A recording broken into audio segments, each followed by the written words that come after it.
Ahora sí que sí. Vamos a comenzar el día de hoy la materia ya vamos a entrar de lleno a la materia que tenemos en nuestra carpeta, ¿cierto? La primera materia que vimos durante el semestre era, digámoslo así, una especie de calentamiento, ¿cierto? Un preámbulo a lo que necesitábamos tener en nuestra consideración para ver esta materia que vamos a ver el día de hoy.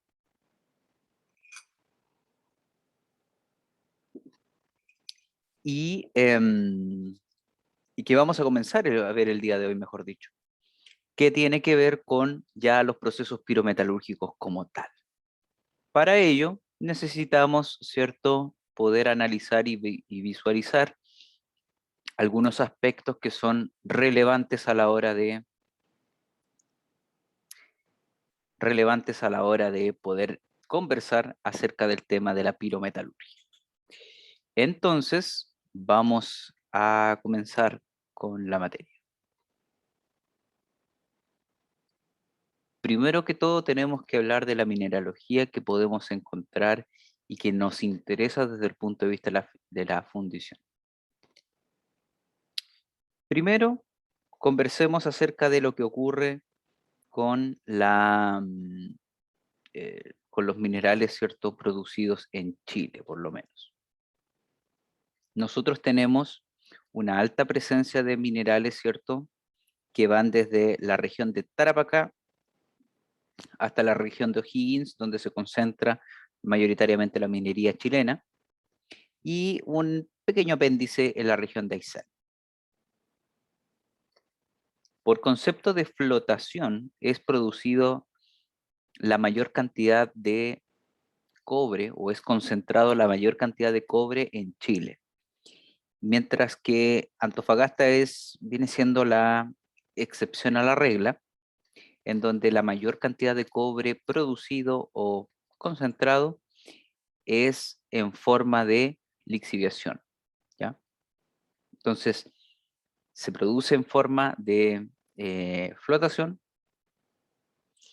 y el resultado final, ¿cierto?, es el concentrado, mientras que para la lixiviación el producto final es PLS, ¿ya?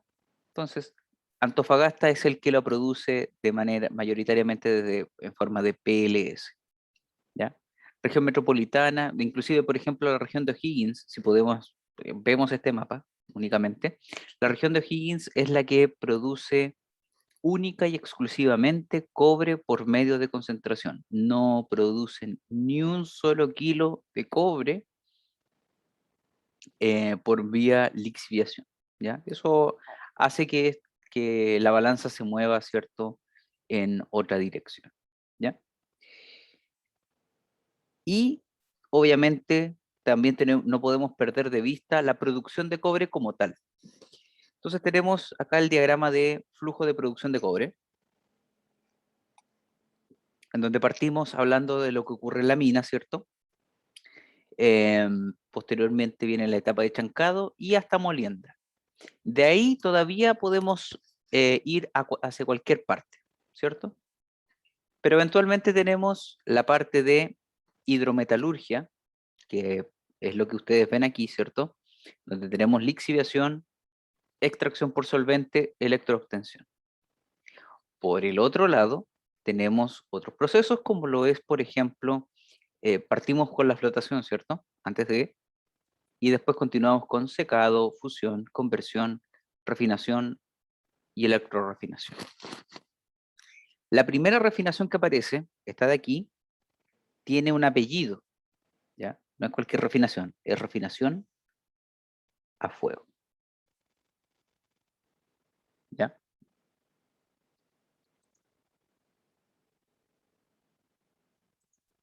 Entonces, nosotros ahora vamos a ir analizando un poco lo que ocurre mayoritariamente en esta parte de aquí. Ese va a ser el objetivo de lo que nos resta del curso. Hablar de los procesos metalúrgicos o pirometalúrgicos de manera clara y acentuada. Por lo tanto, nosotros no podemos dejar de hablar de este diagrama que ustedes pueden ver aquí, el cual muestra de manera adecuada todo lo que ocurre o todas las posibilidades que tengo, producto de que me estoy moviendo, ¿cierto?, en la industria del cobre.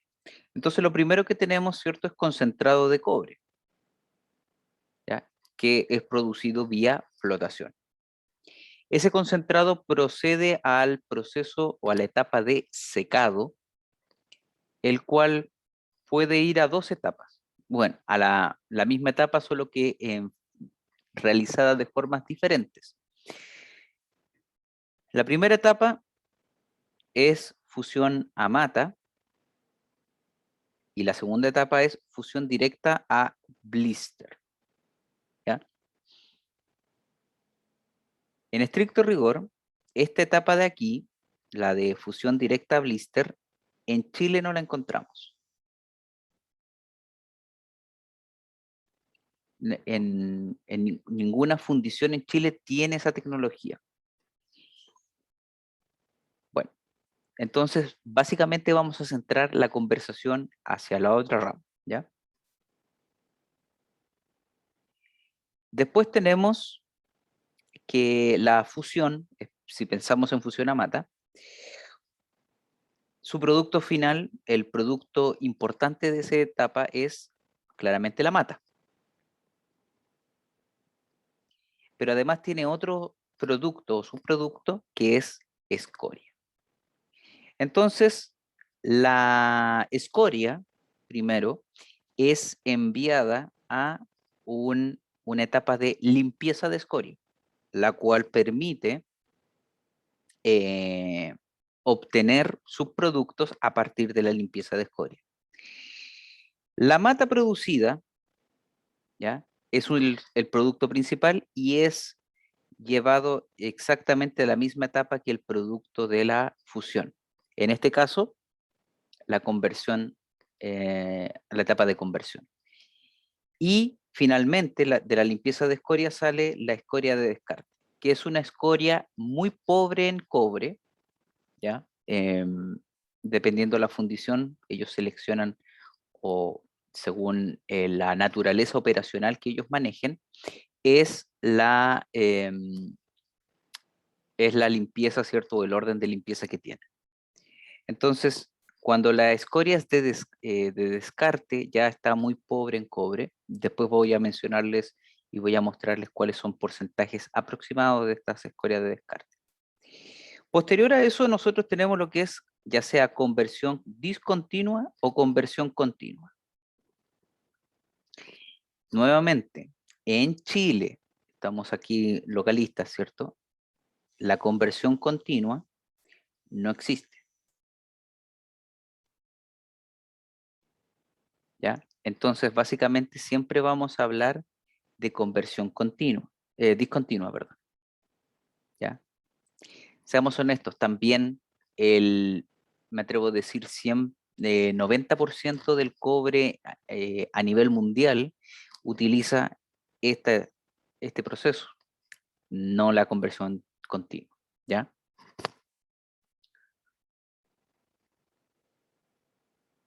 Entonces la conversión produce dos subproductos líquidos, cobre blister y escoria. Esta escoria, eso sí, es normalmente más rica en cobre de lo que es la escoria de fusión a mata. Por lo tanto, esa escoria normalmente no es enviada a la misma limpieza de escoria que la fusión, sino que debido a la concentración de cobre que tiene, esta escoria es enviada de vuelta a la fusión a mata, ¿ya? Posterior a la etapa de conversión, el cobre blister pasa a lo que es una etapa de refinación a fuego, en donde yo produzco una escoria y produzco ánodos tipo RAF. Ahora, ¿qué pasa?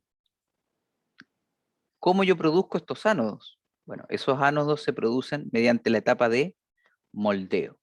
Y en el moldeo, no sé si ustedes asumo que han visto, ¿cierto? Son unas ruedas que, la típica foto, ¿cierto? No sé por qué, es como casi un símbolo de la minería a nivel mundial, cuando se ve que hay cobre fluyendo hacia una rueda gigante, ¿cierto? Que parece ruleta. Bueno, esa es la rueda de moldeo, la cual se ha transformado casi en un símbolo de la minería a nivel mundial. Y como, tiene como producto final los ánodos de cobre. Ánodos que pueden ser aceptados y enviados al proceso de electrorefinación, como ánodos que pueden ser rechazados y enviados al proceso, devueltos al proceso de refino a fuego. ¿Ya? ¿Dudas y o consultas con esto, estimados?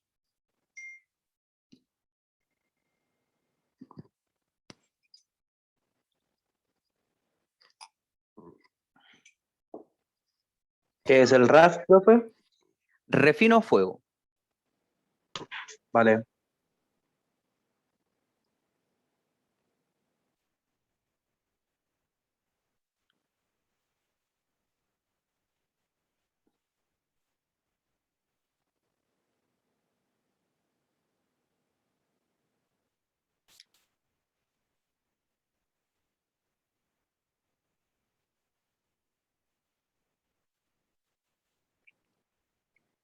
Ya.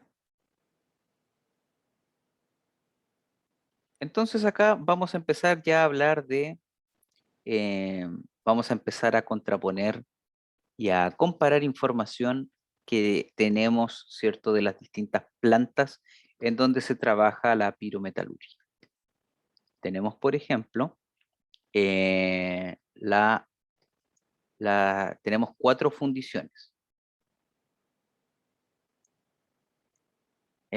Perdón, 4 plantas concentradoras. El Salvador, Chuquicamata, Andina y Escondida. 3 de Codelco y una privada que es del grupo Escondida. Y aquí podemos identificar la composición o el porcentaje de los distintos elementos que hay. A pesar de que estamos hablando de estos 4 casos particulares de fundición, realmente todos los concentrados traen prácticamente los mismos componentes. Lo que sí, o dicho de otra manera, lo que sí, es que en distintos porcentajes, pero normalmente rondan los mismos valores. Entonces, primero vemos que el porcentaje de cobre, ¿cierto? Obviamente es lo más importante dentro de un concentrado. Podemos ver que ronda los 44% en el caso de Escondida, que es el que tiene mayor porcentaje de cobre, y Chuquicamata, que tiene 28% de cobre, es el que tiene el porcentaje más bajo. Ahora, si nos damos cuenta, por lo menos entre los que son Codelco, el porcentaje de cobre es casi el mismo. O sea, uno tiene 28 y los otros tienen casi 31. Rondan los mismos valores, ¿cierto?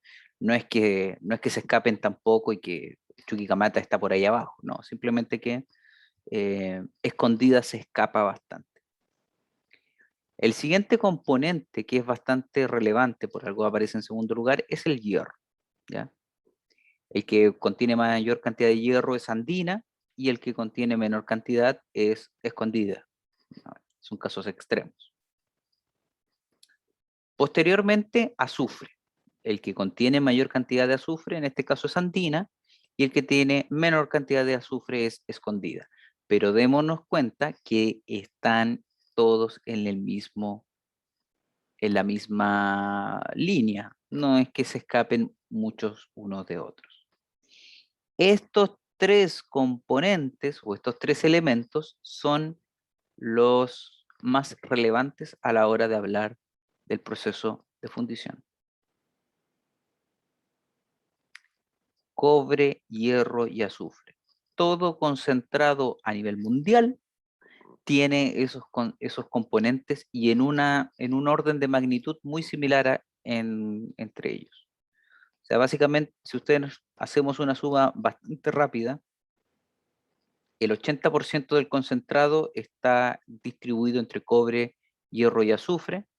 Acá el 81% aproximadamente. Acá, si nos damos cuenta, es todavía más, ronda por ahí por el 85, casi 90%. Es efectivamente, se distribuye entre cobre, hierro y azufre.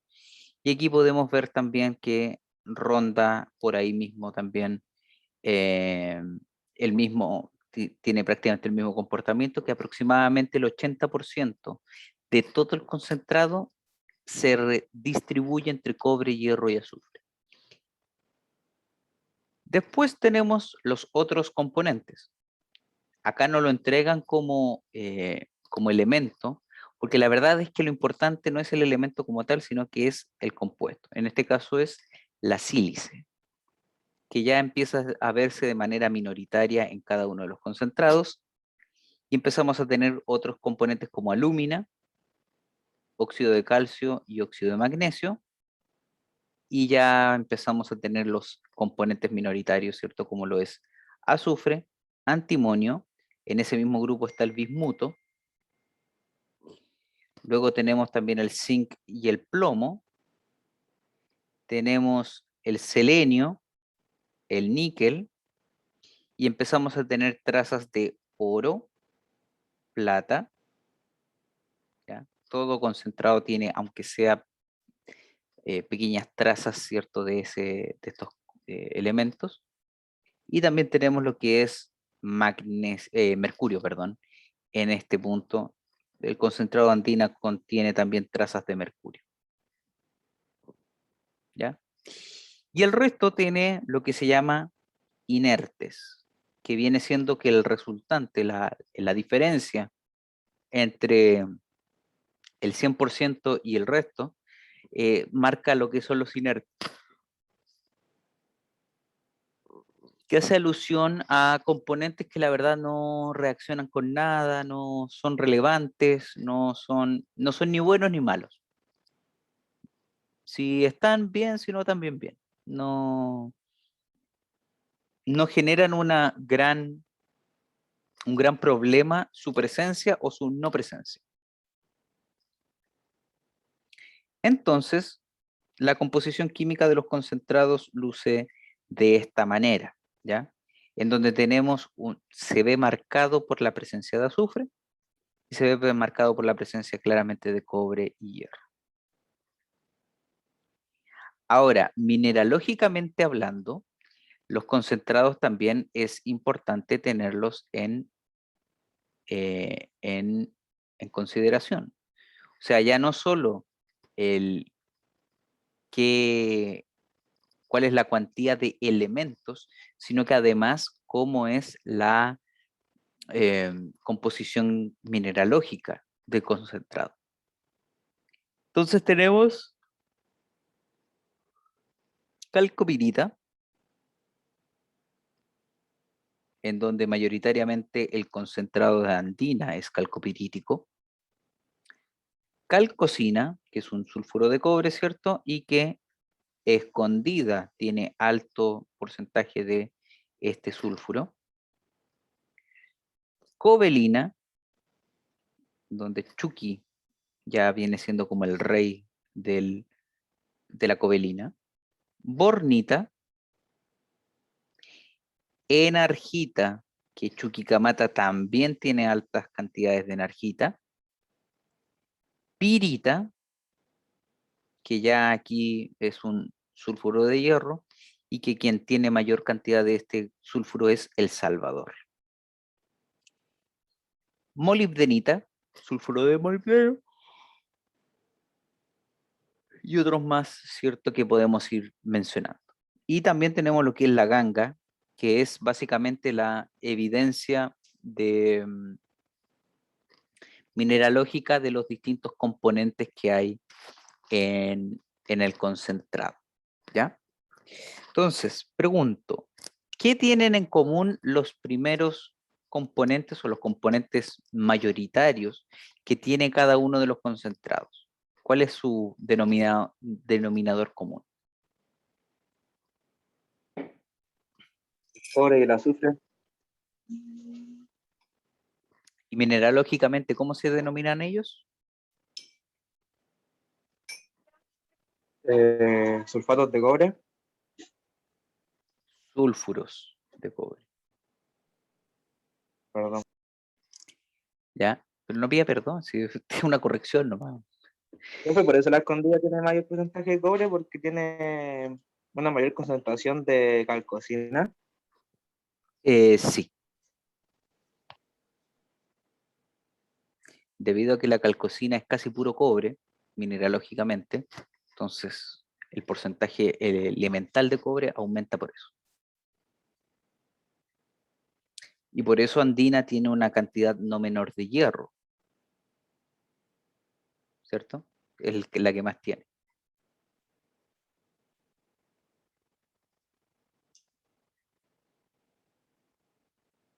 Entonces, efectivamente, los sulfuros son tratados son los reyes de los concentrados de minerales, especialmente los concentrados de cobre. Ahora bien, la pregunta que les hago es, ¿por qué creen ustedes que los sulfuros posteriormente son tratados por medio de procesos pirometalúrgicos?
Todo esto, este silencio está siendo grabado, así que sería bueno que contestaran, ¿no? Yo creo que se hace pirometalurgia porque es muy difícil mezclarlo con azufre. Ya, Entonces, es mucho mejor obtenerlo por flotación que por algún tipo de lixiviación que se le añada algún ácido sulfúrico o algo así. ya, ok. ¿Quién más tiene alguna idea de por qué esto hay que tratarlo de manera pirometalúrgica y no hidrometalúrgica? ¿Por qué no lixiviamos sulfuros? Básicamente es la pregunta.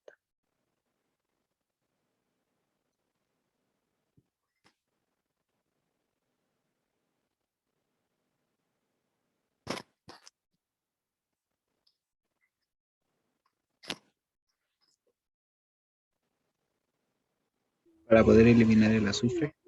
Ya, para poder eliminar el azufre, pero ¿por qué no lo eliminamos con lixiviación?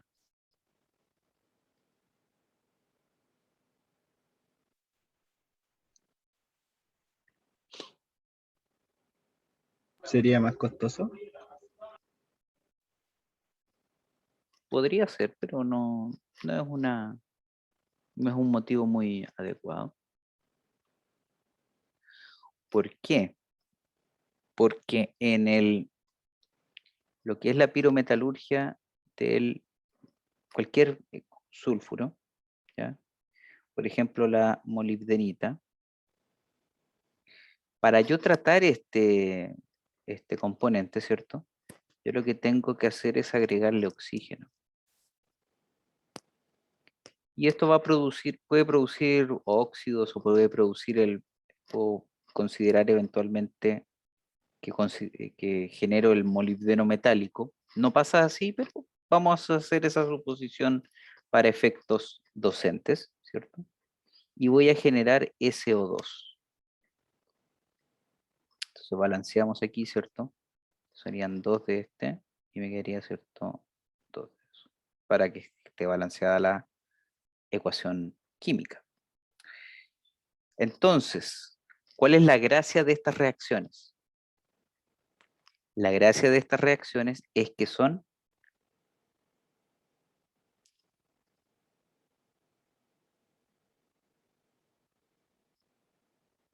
exotérmicas.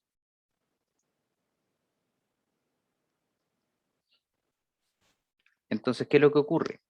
Los sulfuros son básicamente el combustible del proceso de fusión. Entonces, eso me permite poder tratarlos de esta manera. Y lo otro, como bien decía George, bueno, no lo decía muy bien, pero reconocí la idea, ¿cierto? Con ácido yo no puedo tratar el azufre, ¿ya? Entonces, básicamente, el ácido de la lixiviación no permitiría tratar el proceso, ¿cierto? O los sulfuros de manera adecuada. Sí, sí lo hace en la inyección de oxígeno. Y nosotros le agregamos temperatura al proceso porque así se ve acelerado.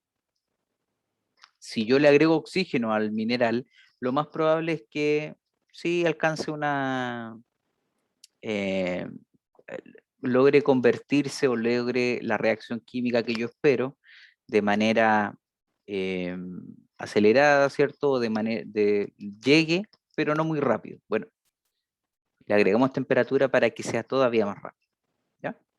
Por eso es que nosotros los concentrados de cobre los trato vía pirometalúrgica. ¿Dudas y o consultas, estimados?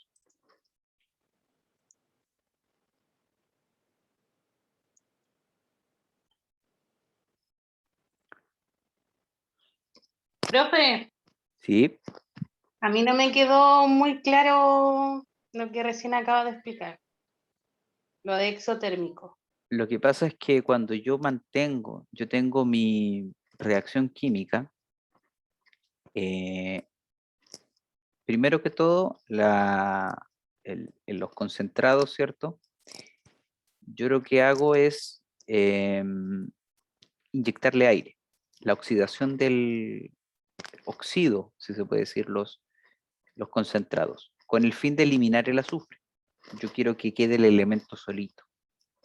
Entonces, empiezo a soplar, soplo aire. El concentrado, ¿cierto? Va a formar, debido al oxígeno en el aire, va a formar algún compuesto que puede ser o el elemento puro o puede formar también algún óxido o algún producto intermedio, algún compuesto intermedio. Y va a formar SO2. Entonces, ¿qué es lo que va a ocurrir? Esa reacción puede tomar mucho tiempo, ¿cierto? Puede ser relativamente rápida o puede ser lenta. Entonces, la verdad es que no me conviene hacer eso. Me conviene llevar ese proceso a una alta temperatura con el fin de que esto se vea acelerado. Yo inyecto aire y a una alta temperatura con el fin de que el concentrado rápidamente se oxide, ¿ya? Pero eso toma energía, ¿ya? Entonces, ¿cuál es la gracia? Los procesos pirometalúrgicos son autógenos debido a que el mismo azufre, el mismo sulfuro, es combustible y permite el aumento de temperatura del proceso. Entonces, sí, requiere energía llevar el concentrado a temperatura, pero esa energía yo la voy a recuperar oxidando el azufre. Por eso yo trato los concentrados a alta temperatura. Ya, profe, o sea, no se le agrega como ningún factor externo para obtener la oxidación. En estado estacionario, no. Ah, ya. Como en cambio la lixiviación que se le agrega ácido al mineral para que reaccione, ¿no? Claro, en este caso, en el caso del azufre, si se puede decir el que hace las veces de ácido, ¿cierto? En los procesos de alta temperatura es el oxígeno. Ya, profe. Gracias. Ujú. ¿Alguna otra duda y o consulta, estimados?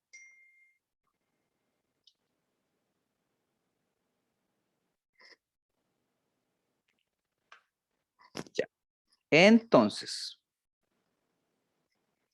ya nosotros identificamos, ¿cierto? Que estos concentrados pueden ir a una fundición, ¿cierto? Y yo los quiero tratar.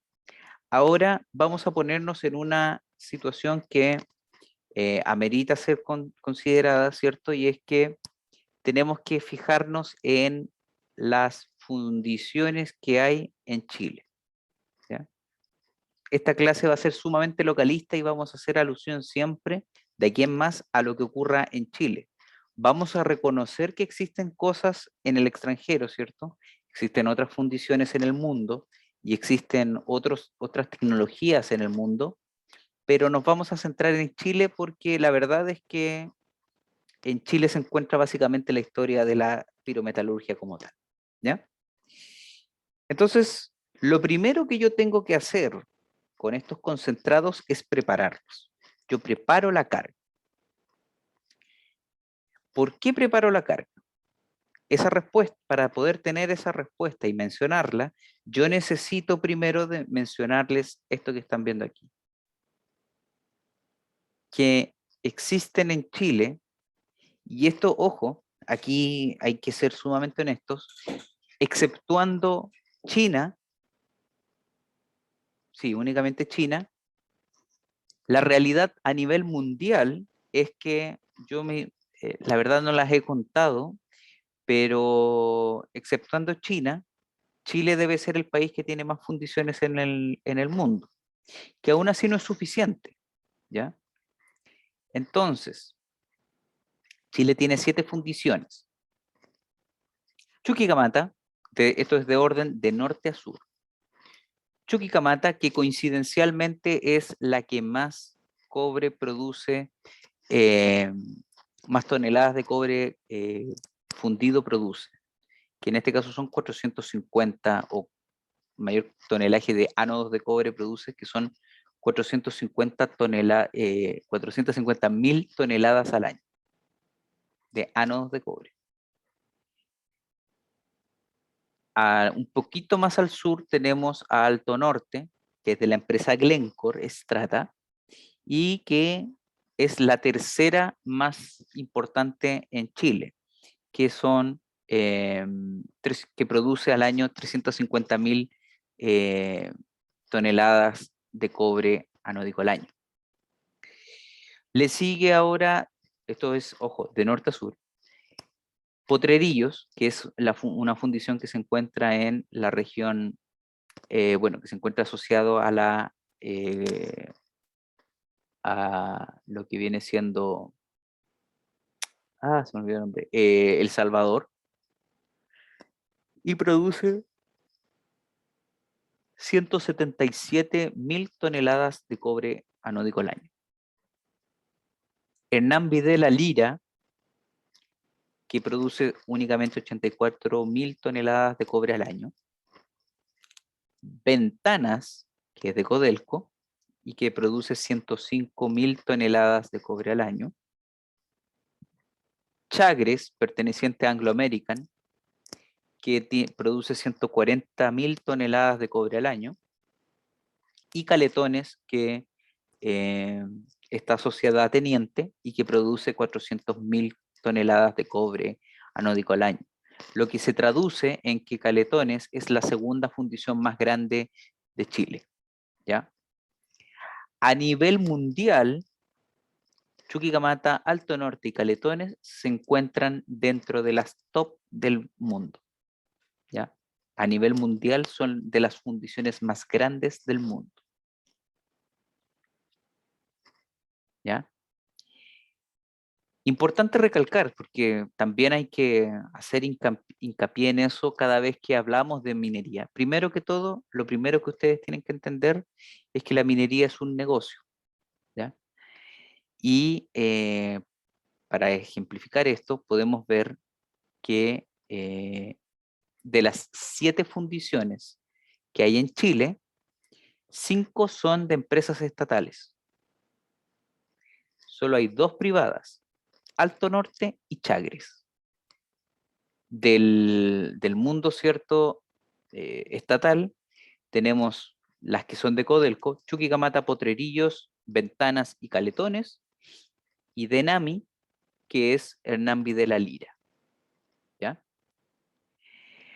Además, tenemos que concentrarnos y ver el tipo de fundición o la forma de ver la fundición que tiene cada una de estas fundiciones, valga la redundancia al mencionar fundición en innumerables ocasiones.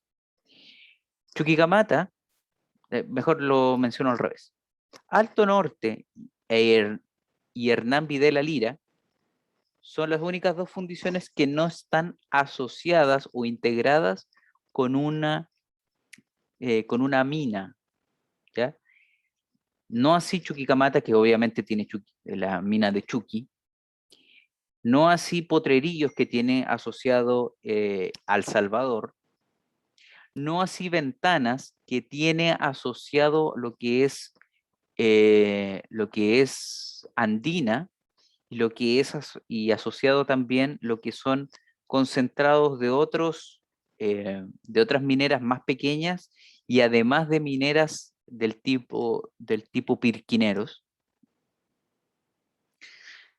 No así Chagres, que tiene asociado todas las que son las mineras de acá, que es de Anglo American, que son de Anglo American, como lo es el Soldado, los Bronces, bueno, las Tórtolas, y en esa zona por lo menos no hay más. ¿Ya? Y no como Caletones, que tiene asociado a Colón y a Sewell, que son de Teniente. O sea, básicamente Alto Norte y Hernán Videla Lira son los únicos que manejan básicamente cualquier concentrado que les pueda entrar. Alto Norte también consigue mucho concentrado de algunas mineras por ahí también grandes, pero la verdad es que, como les digo, mantiene de ese orden, funden concentrados de otras fundiciones, se puede decir.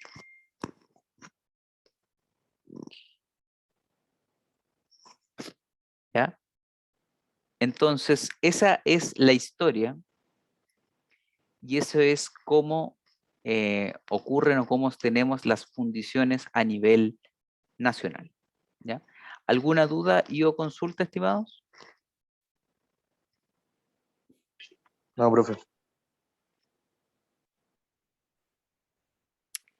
Entonces, si yo tengo tanta versatilidad de procesos y tengo tanta versatilidad de posibles concentrados, yo también tengo que tener algún grado de componentes, ¿cierto? Y un elemento que me permita decir, mira, así es como yo estoy trabajando. Para lo cual existen lo que son los silos para almacenamiento y mezcla. ¿Cuál es la gracia de esto? Estos recipientes que están acá son, bueno, este es un silo casi de ejemplo. Este es un silo casi de ejemplo, ¿ya? Básicamente lo que ocurre es lo siguiente. Yo tengo un conjunto de silos, un conjunto de recipientes o torres que tienen material, ¿cierto? Proveniente de distintas concentradoras, ¿cierto? Y cada uno va a un silo. Entonces, ¿qué ocurre? Nosotros tenemos un concentrado 1. Tenemos un concentrado 2. O sea, tienen distintas composiciones. No quiere decir que sean muy distintos unos con los otros, a pesar de que también se puede dar. Tomemos el ejemplo con dos concentrados. Entonces, ¿qué es lo que hacemos aquí? Yo junto los concentrados en una proporción tal que me entregue una composición de cobre, una composición de hierro y una composición de azufre que esta fundición haya tomado como eh, la composición a seguir. ¿Ya? Supongamos, por ejemplo, de primera mano sé que Ventanas utiliza, ¿cierto?, la composición que tiene lo que es la calcopirita. Entonces, ellos juntan sus concentrados en distintas cantidades, de tal manera de que la mezcla que va a entrar al proceso sea lo más similar posible a la calcopirita. ¿Por qué? Porque ellos lo definieron así. ¿Ya? No por capricho tampoco, o sea, no es que dijeron, a ver cuál es el compuesto que... listo. No. Lo que pasa es que tiene que existir un motivo, ¿cierto? Posiblemente en el pasado, Ventanas recibía mucho concentrado calcopirítico y básicamente está diseñada con esa situación. También puede ser, ¿cierto?, que Ventanas tenga una composición, ¿cierto? Bueno, también, ¿por qué no decirlo? Ya mencionamos, ¿cierto?, que uno de los principales minerales que tiene o que recibe Ventanas es andina, y andina es prácticamente pura calcopirita. Entonces, si vienen otros concentrados, yo voy a querer que se procesen de manera similar a la cual lo hace el concentrado más importante que yo tengo, que en este caso es andina. Entonces, ellos juntan esto y en los silos almacenan con distintos concentrados, los cuales los agregan, ¿cierto? Y mediante un chute de descarga los juntan, de tal manera que se homogenicen de la mejor manera posible. No siempre se logra, pero para ellos no es problema eso, ¿ya? ¿Por qué? Porque después se va a homogenizar solo. O sea, ellos no se preocupan tanto de eso. Entonces, para eso, ellos tienen que mezclar la calcopirita de tal forma que puedan calcular, ¿cierto? Y puedan producir los cambios que ellos esperan de este tema, ¿ya?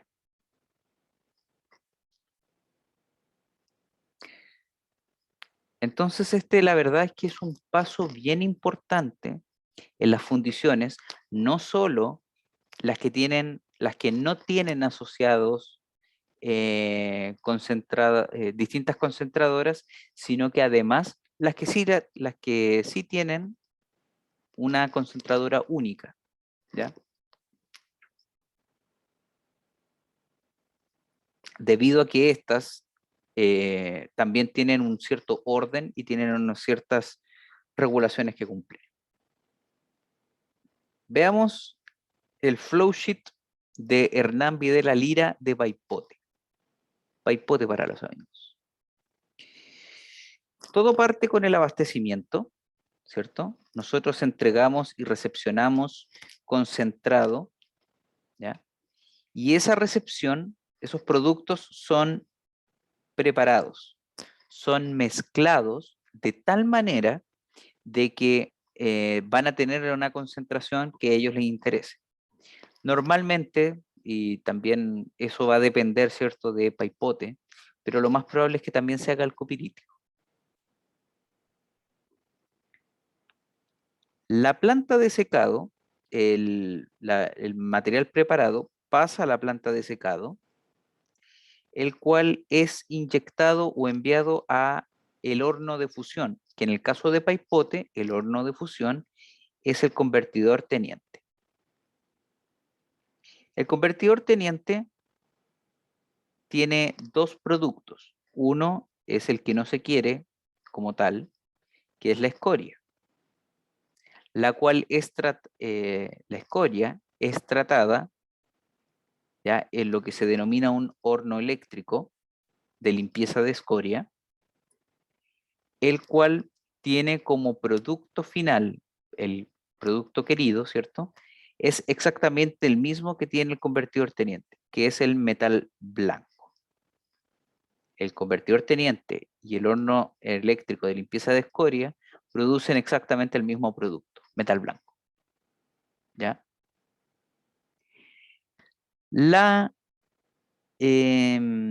Al convertidor teniente también ingresa oxígeno industrial, ¿ya? Que en estricto rigor no es que sea oxígeno como tal, sino que es aire enriquecido, aire con un alto porcentaje de oxígeno, ¿ya? Y otro de los productos que tienen, bueno, tiene cualquier horno de fusión en el mundo,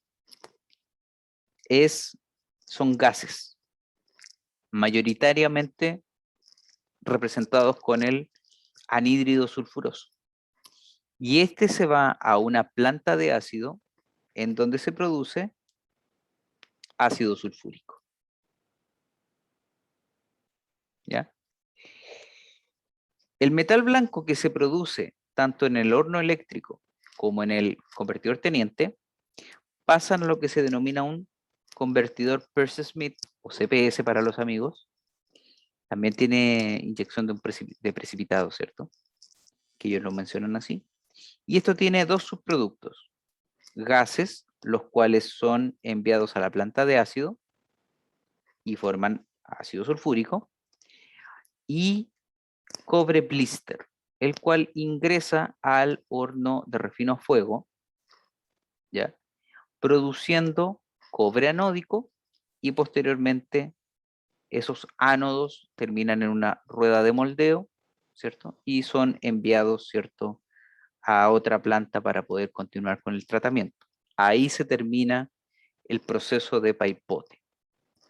Entonces, básicamente, en paipote ingresa concentrado y termina saliendo ácido sulfúrico y termina saliendo escorias finales, las cuales, como ven aquí, tienen un 0,8% de cobre. Después de eso, o sea, después de... uno se pregunta por qué no la siguen tratando esa escoria, porque sigue teniendo cobre. Bueno, la verdad es que es bastante costoso ya extraer el cobre, ese cobre presente en la escoria. Por lo tanto, ya después de esto, simplemente es enviado a un botadero, en donde se almacena de manera adecuada con el fin de que no pueda entorpecer la flora y fauna del lugar. ¿Ya? Eso en el papel, obviamente.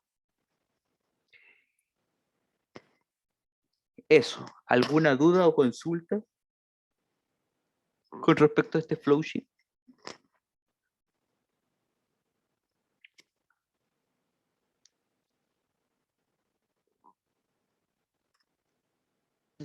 Profe, ¿y con ese mismo ácido sulfúrico lo utilizan para las pilas de lixiviación después o no? Lo pueden utilizar. ¿Sí? Eso va a depender de que si la planta compra el ácido sulfúrico, me refiero a la planta de lixiviación, compra el ácido sulfúrico a una de estas condiciones. Pero sí puede ocurrir así.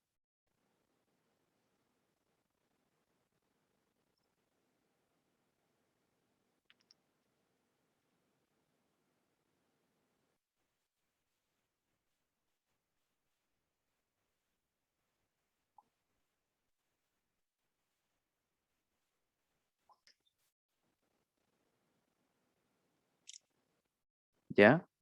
Y por contraparte, también vamos a revisar de manera somera en esta pasada.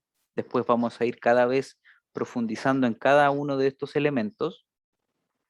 Vamos a ver lo que es el flowsheet de teniente. El flowsheet de teniente tiene los siguientes componentes. Bueno, primero que todo, teniente parte desde la molienda, ¿ya? Teniente tiene una mina asociada en donde tiene dos plantas concentradoras, una que es Sewell y la otra que es Colón. Ambos tienen chancado primario y pasan a tener ya lo que son chancados secundarios y terciarios, y mediante reducción de tamaño, ¿cierto? Mientras mediante molienda son enviados a flotación, y en la flotación, ¿cierto? Eventualmente pueden sacar, ¿cierto? Una parte que va a tratamiento de molibdeno y el resto, ¿cierto? Pasa a lo que es la fundición, ¿ya? Con todas las etapas que conlleva el proceso de concentrado, de planta concentradora, ¿ya? Concentrado de cobre, etcétera, etcétera, etcétera. Una vez que el concentrado sale de la planta concentradora, se va a lo que es el proceso de fundición, a lo que es caletones. Entonces ahí también existe un proceso de preparación de carga y posteriormente pasa al proceso de secado. El secado, ¿cierto? El concentrado seco pasa al convertidor teniente que tienen allá, que tiene exactamente las mismas entradas y salidas que ya vimos en el caso de Paipote, y produce exactamente lo mismo. Anhídrido sulfuroso, SO2, escoria y metal blanco. Nuevamente, el anhídrido sulfuroso es enviado a una planta de limpieza de gases, a una planta de ácido sulfúrico, en donde genera ácido sulfúrico. La escoria es enviada esta vez a un horno de limpieza de escoria.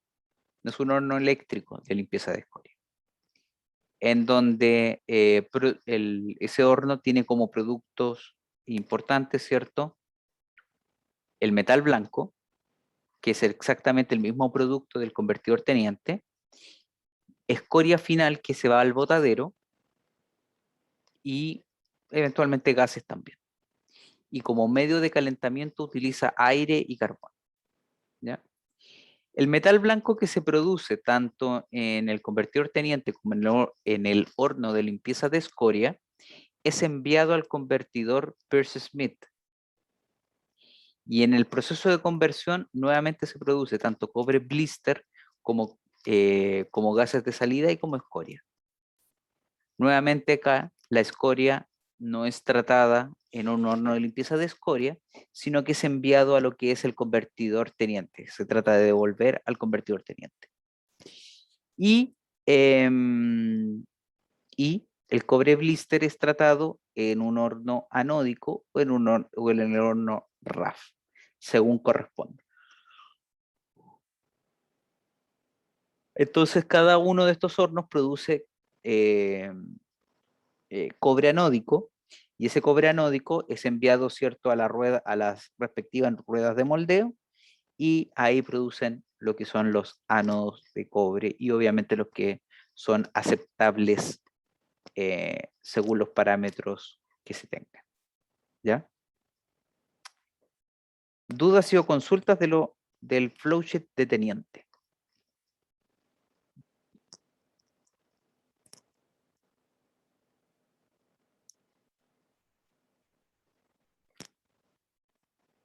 Ninguna, profe. Entonces aquí viene la pregunta. ¿En qué se diferencia Paipote de teniente?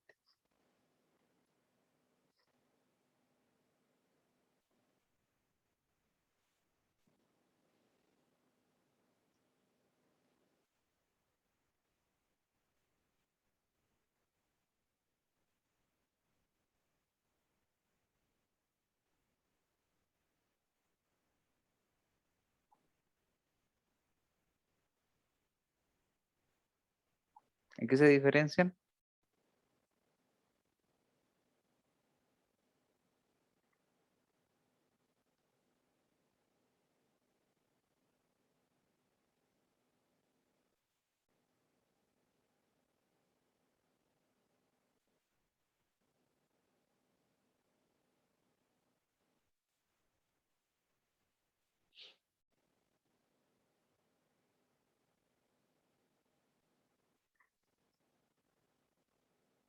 En el mineral que procesan, profe, Ya, puede ¿cómo ser. ¿Qué más? la forma también, no son la misma.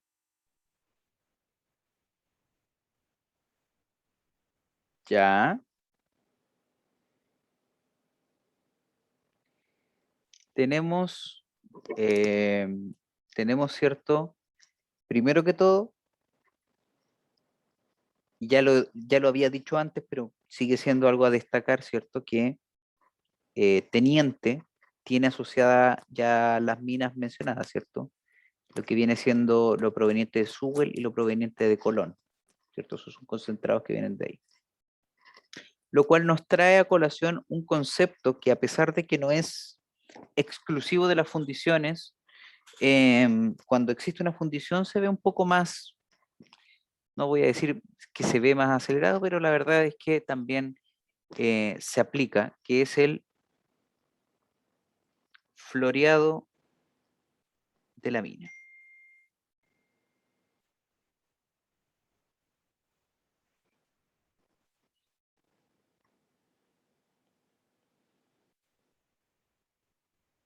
¿Ya? ¿Alguien sabe a qué hace alusión ese concepto? Cuando yo digo que estoy floreando la mina.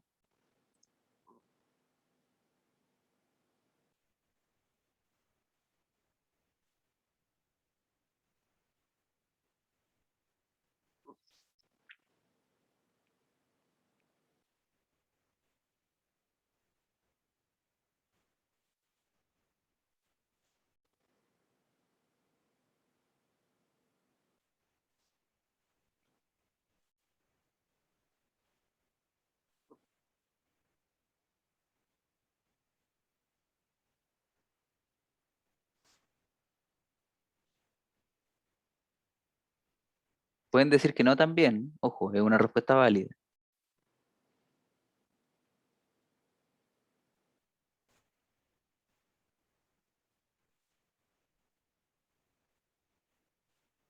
Entonces, el floreado de la mina hace alusión a la extracción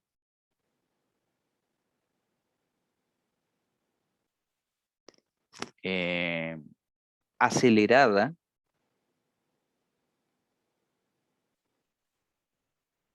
de puntos relevantes o de puntos ricos en, en el elemento de interés,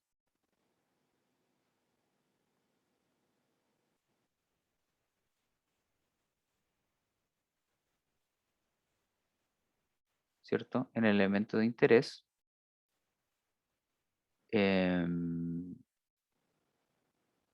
para el tratamiento, ¿cierto? Eh, para tratamientos futuros, ¿ya? ¿Cuál es la gracia? Yo tengo que extraer, ¿cierto? ¿Cómo se llama el régimen, ¿cierto? El orden que yo sigo cuando extraigo mineral de una mina.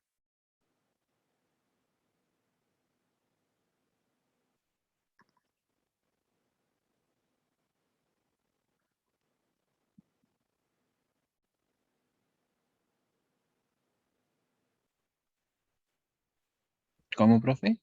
¿Cómo se llama el seguimiento u orden que se sigue al momento de extraer mineral de una mina?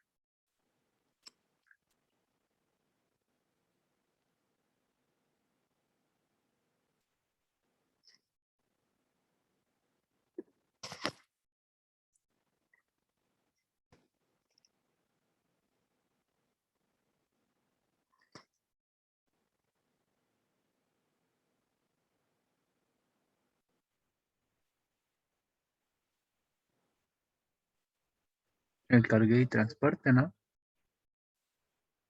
No, cuando yo digo voy a extraer aquí, voy a sacar el mineral de aquí, después voy a sacar lo de acá y después voy a sacar lo de acá.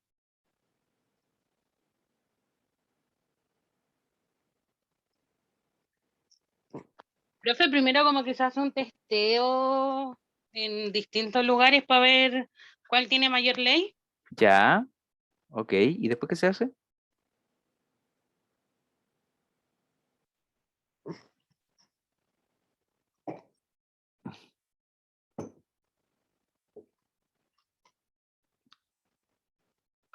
¿Qué se hace después de eso?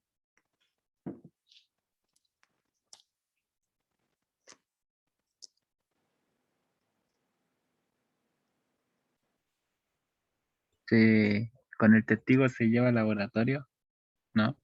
¿Ya? ¿Sí? ¿Qué pasa cuando yo tengo 300 testigos?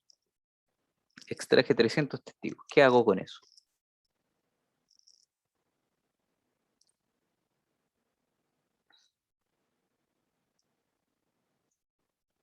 Se hace como un estudio de la mina. Ya, Si es muy eh, frágil, cosas así. ya. Y cuando yo digo, ¿sabes qué es? ¿Está habilitable o em, es adecuada para su explotación? ¿Qué es lo que sigue hacer?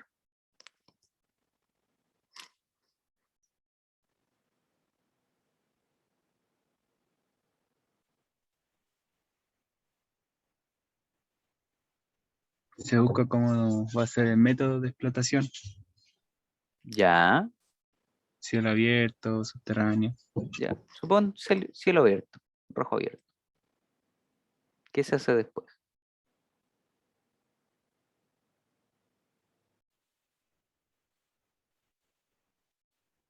Se parte con la extracción y fortificación. Ya. ¿Y cómo sé yo por dónde parto extrayendo?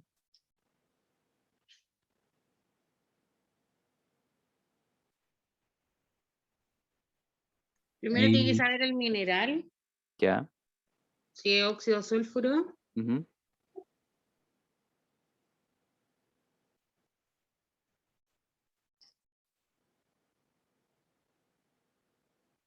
¿Y qué más? Ya, es sulfuro.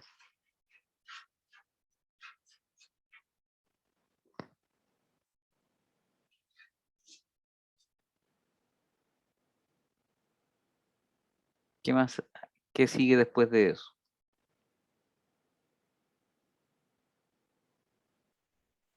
La perforación.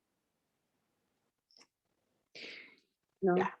Yo tengo una mina aquí, ¿cierto? El típico, los típicos andenes estos que uno ve.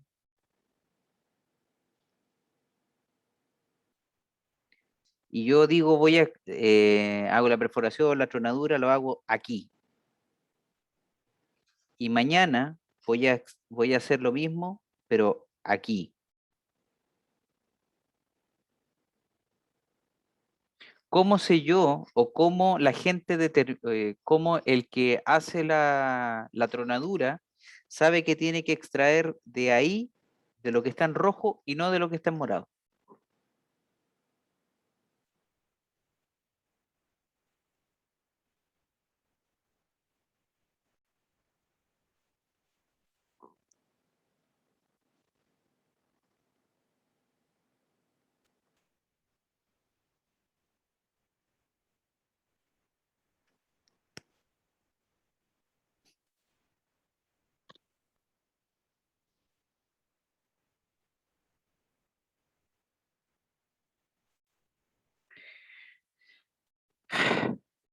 Vamos a tener una conversación seria con el profesor Rojas, parece, porque esto no puede ser.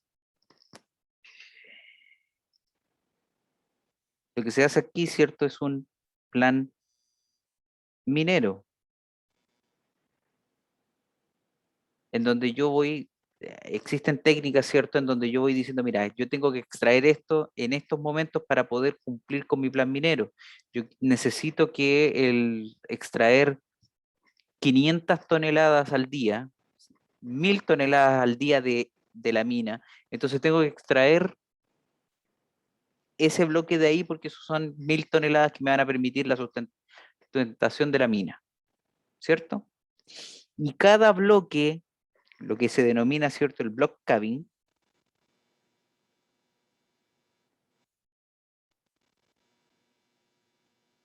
¿cierto? Básicamente como cavar en bloque, es traducción literal bien, bien dura, ¿cierto? Bien bruta, block caving, ¿cierto? Y decimos, mira, ese bloque lo voy a extraer hoy día porque me es relevante para poder, trabajar estos temas. Entonces, yo digo, voy a extraer el rojo y mañana extraigo el morado.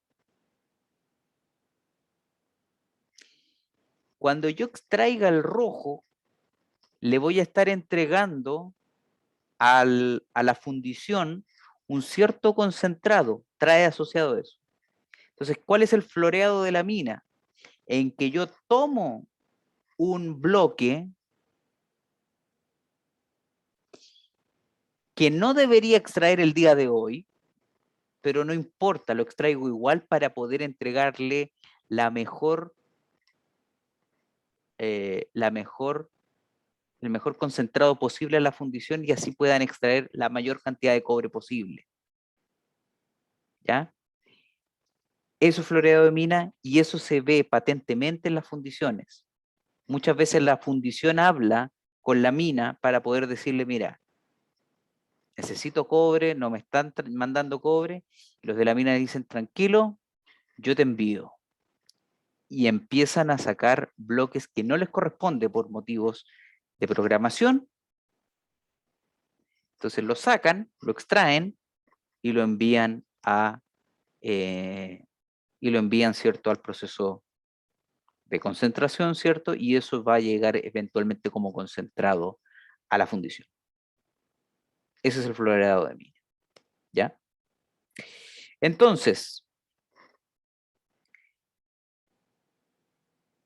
la primera etapa de una fundición, si ustedes se dieron cuenta, a alta temperatura me refiero, es el secado de concentrado, ¿ya?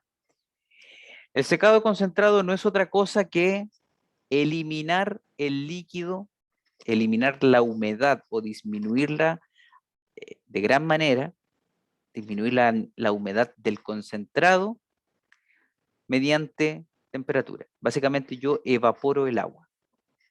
Entonces, normalmente el aumento de temperatura para el concentrado es de aproximadamente 180 grados Celsius. O sea, yo le agrego 180 grados Celsius, a esa temperatura funciona el secado, para entregarle una temperatura y una productividad adecuada al proceso. Entonces, supongamos que nosotros tenemos el horno de secado,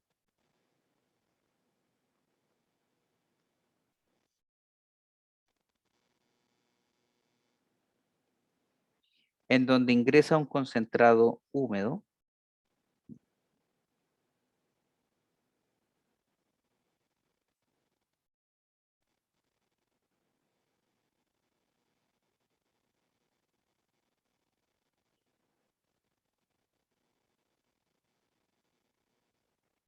y obtenemos un concentrado seco.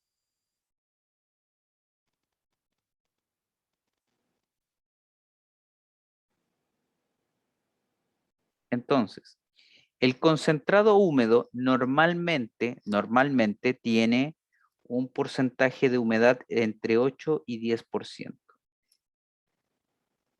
De la masa de concentrado que ingresa al horno de secado, entre un 8 y un 10% es humedad, agua.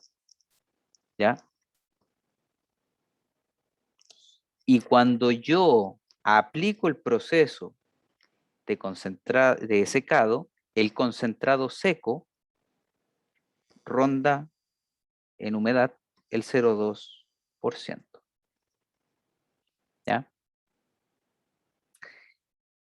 Lo que se denomina el tiempo de residencia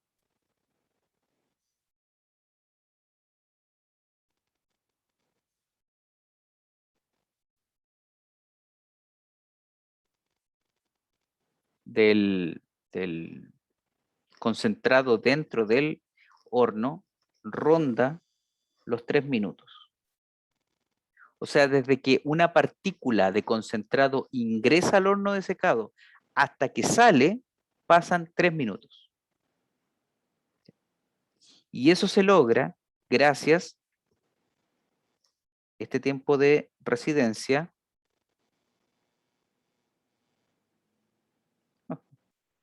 Se logra gracias a la temperatura que yo estoy teniendo. Entonces, esa temperatura es óptima porque me permite evaporar la mayor cantidad de agua posible en un tiempo corto de tratamiento. ¿Ya? ¿Por qué es importante secar el concentrado?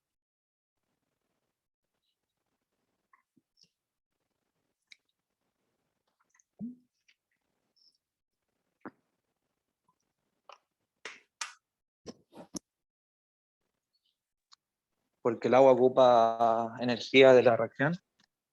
No. Podría ser, pero no.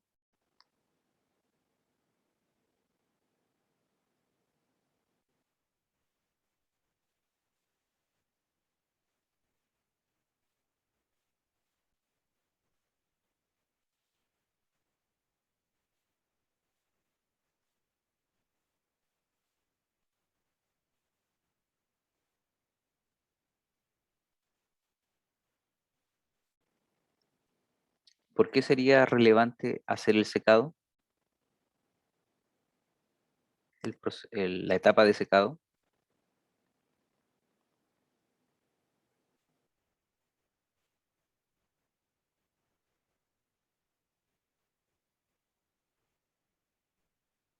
Porque si no, no vamos a tener la cantidad necesaria, o sea, el peso exacto del mineral, porque va a contener agua.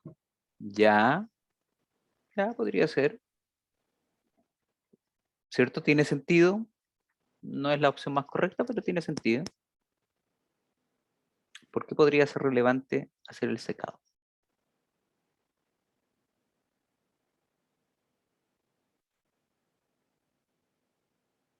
También parece que vamos a tener que hablar con el profesor Gutiérrez por fundamentos de la mecánica de fluidos de transferencia de calor y termodinámica.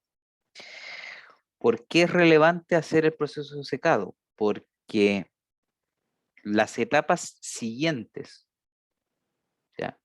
Las etapas siguientes al proceso de secado, piensen ustedes que tienen una temperatura, por ejemplo, la temperatura de fusión es de 1250 grados Celsius. No 180, 1250. Entonces, ¿qué creen ustedes que pasaría si a un horno que funciona a 1250 grados Celsius ingresa agua?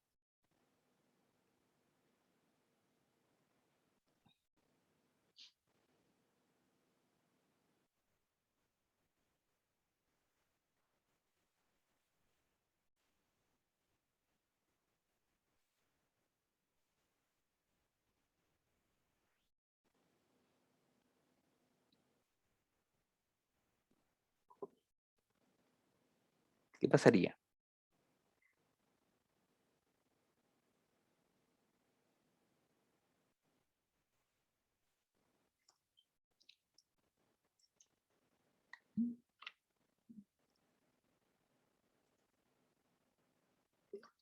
Ya se evapora muy bien, pero esa evaporación, ¿cómo sería?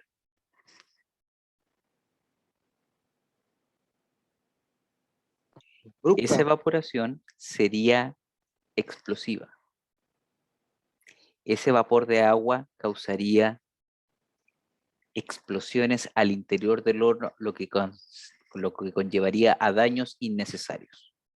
Porque los hornos se van a dañar sí o sí, pero si yo no realizo el tratamiento de secado, voy a ingresar otro agente explosivo que va a dañarlo todavía más a partir de lo que estamos viendo. Por eso tenemos que hacer el proceso de secado. Y se realiza a esta temperatura, no se realiza más alta, porque si no, la humedad dentro del concentrado es capaz de alterar, ¿cierto? Y de causar explosiones dentro del reactor. ¿Ya? Entonces, para conseguir esto, que lo importante es que yo quiero conseguir la concentración, ¿cierto? Que yo estoy esperando, lo que hago, ¿cierto? Es utilizar un horno de secado, los cuales normalmente son rotatorios, o sea que rotan en un eje. Claramente el eje longitudinal y no el axial. Entonces, ¿cómo funciona? Tenemos el primer horno, que es el secador rotatorio de calor directo, en donde básicamente se usa un quemador y se le inyecta también un poco de aire para que para que así el calor pueda viajar rápidamente a lo largo del horno, y también el aire va a cumplir la finalidad de mover el vapor que está generándose, ¿cierto? Entonces yo voy inyectando el concentrado húmedo, y el concentrado se va a ir moviendo a medida que yo voy girando esto, el horno, que el horno va girando, el concentrado se va moviendo, va avanzando a lo largo del horno. Y yo le estoy dando la posibilidad de que alcance temperatura tal de que la humedad se va evaporando, el agua se va evaporando. ¿Ya? Tenemos un quemador, ¿cierto? Una cámara de combustión. Y a medida que va avanzando, ¿cierto? Ya les mencioné que el tiempo de residencia es aproximadamente 3 minutos. Entonces, desde que ingresa hasta que sale, o sea, 3 minutos después, el concentrado seco sale de aquí y se transforma y pasa a la siguiente etapa. Por otro lado, también tenemos por aquí cómo sale el gas, que va a ser una mezcla entre aire y vapor de agua, ¿ya?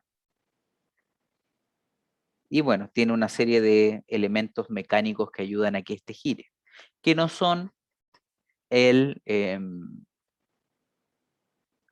¿cierto?, de interés para nuestra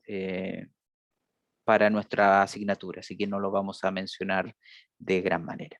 Pero sepan que existen elementos que producen o que permiten que el que el secador gire, ¿ya? Elementos mecánicos. ¿Dudas y o consultas, estimados?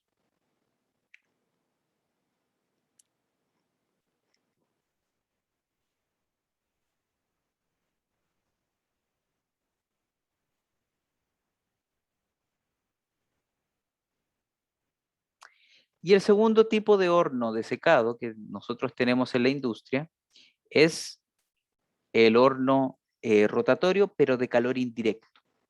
El horno de calor rotatorio secador de horno indirecto, de calor indirecto, ¿cierto? Básicamente tiene un funcionamiento muy similar. La gran diferencia es que acá no hay una cámara de combustión. Acá lo que ocurre es que rodeando el horno tenemos cañerías que conllevan o que contienen vapor. Básicamente es un intercambiador de calor, ¿ya? En donde ingresa vapor en contracorriente del material húmedo.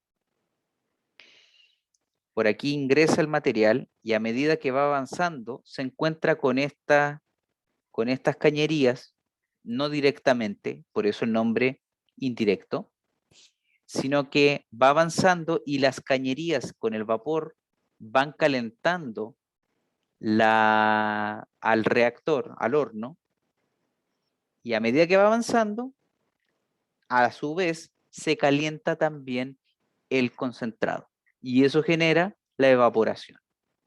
¿Ya?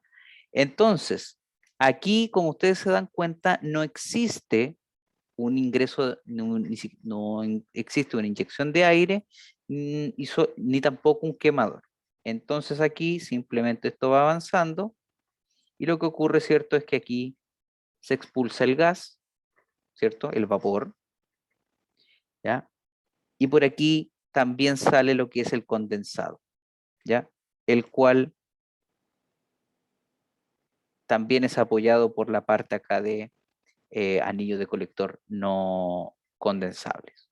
Entonces, el material o el agua condensada sale por aquí y eventualmente se va a una caldera para poder volver a entrar aquí. Y así como acá está la expulsión de gas, acá está la descarga del producto. ¿Ya? ¿Dudas y o consultas de esto, estimados?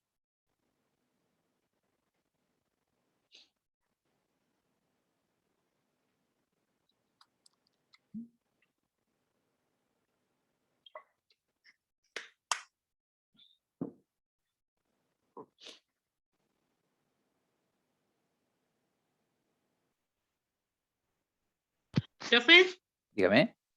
¿este horno viene después del horno que mostró anterior o es como el similar? Es como el bioequivalente.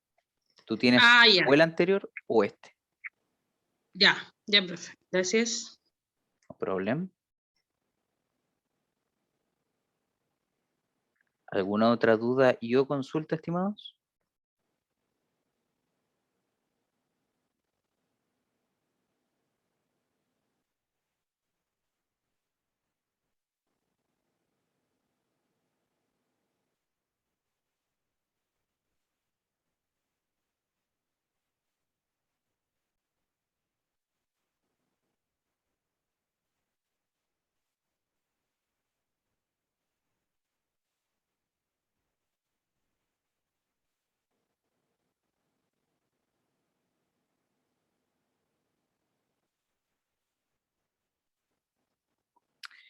Bien, pues, entonces dejamos la clase hasta aquí.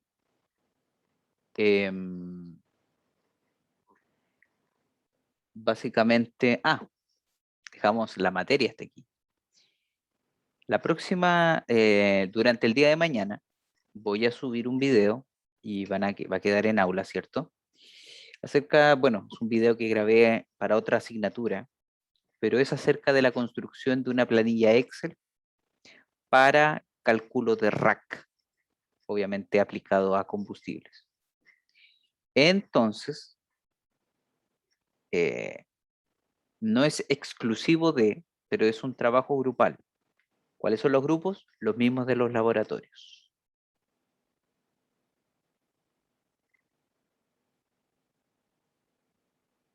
Los mismos de los laboratorios. Entonces, la idea es que los alumnos que no han asistido a laboratorios, básicamente sus compañeros sí lo han hecho. Bueno, la idea es que ellos sean quienes realicen este tema. No excluye de que los otros compañeros puedan participar y también es responsabilidad de ellos, porque al final de cuentas, si no entregan la planilla Excel como yo quiero que la entreguen, la verdad es que no van a tener buena calificación tampoco. Así que durante el día de mañana les voy a subir el video de cómo se construye una planilla Excel atractiva para poder calcular RAC y que tiene que cumplir con ciertas consideraciones, ¿ya? Y posteriormente, el día viernes, se les va a subir cuál es la actividad que deben realizar con esa planilla Excel. Así que eso, estimados. No sé si hay más consultas, dudas.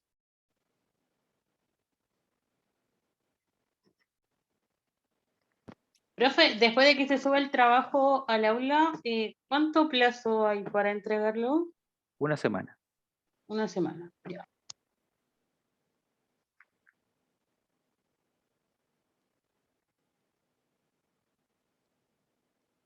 ¿Más dudas y o consultas? No, profe. Listo, estimados. Entonces dejamos la clase hasta aquí. Que tengan buena tarde, buena semana y buen fin de semana. Y nos vemos el próximo martes algunos, profe, que le vaya miércoles a bien. otros. Chao, profe. Chao. Adiós.